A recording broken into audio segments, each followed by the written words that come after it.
एक इधर लाइट दो बीच में बची। देखो एक क्वेश्चन है हम आप लोगों के लिए लाए हैं। कहाँ से लेके आए हैं? क्लास 9th के लिए। क्लास 9th के लिए है ये। क्लास 9th के लिए है। जो आप लोग लेसन पढ़ते हैं लाइंस एंड एंगल्स।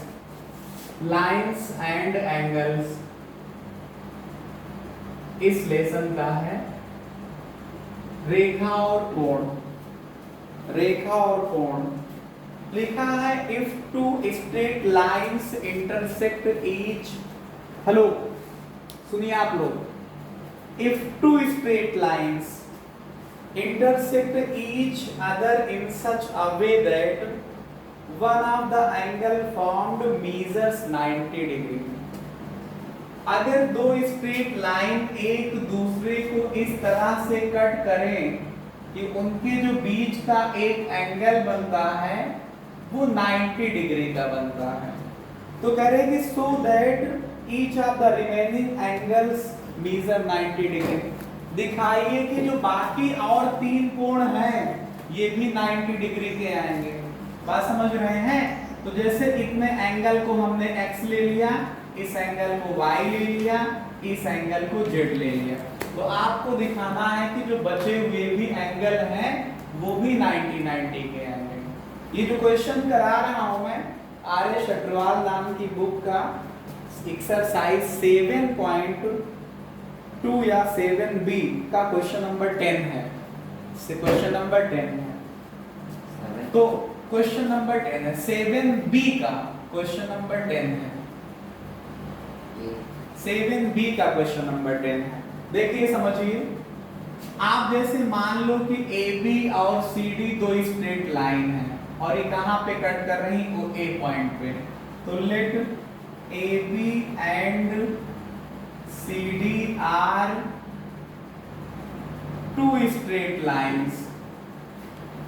माना AB और CD दो सरल रेखाएं हैं। कैसे हैं? Which intersect at point O, जो एक दूसरे को बिंदु O पर काटती हैं। इन सच अ वे, कैसे काटती हैं? इस तरह से काटती हैं। इन सच अ वे, इन सच अ वे दैट, इस तरह से काटती हैं कि एक कोण मान लो COB जो है 90 अंश का है। तो बाकी हमें करना क्या है? COA निकालना है। इसको मैंने XZ कह दिया है, ये क्वेश्चन मार्क है आपका। एंगल A OD निकालना, इसको मैंने Y कहा, ये क्वेश्चन मार्क है। और एंगल BOD इसको मैंने X कहा है, ये क्वेश्चन मार्क है।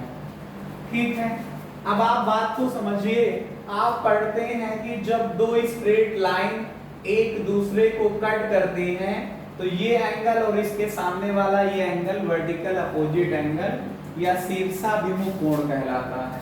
ये दोनों कोण बराबर होते हैं और इस तरह से इसका जो है ये वर्टिकली अपोजिट या शीर्षाभिमुख कोण हो जाएगा।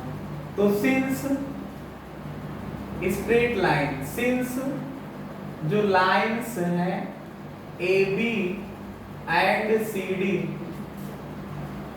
Intersect at O, intersect at O, इसका मतलब जो Z कोण है और X कोण है बराबर होंगे और जो Y है और 90 है ये बराबर होंगे। क्यों? क्योंकि वर्टिकली अपोजिट एंगल्स हैं ये। क्यों? क्योंकि वर्टिकली अपोजिट एंगल्स हैं। इस तरह से Y की तो वैल्यू निकाला है 90 डिग्री। ये कोण एंगल प्रूफ कर दिया मैंने 90 डिग्री।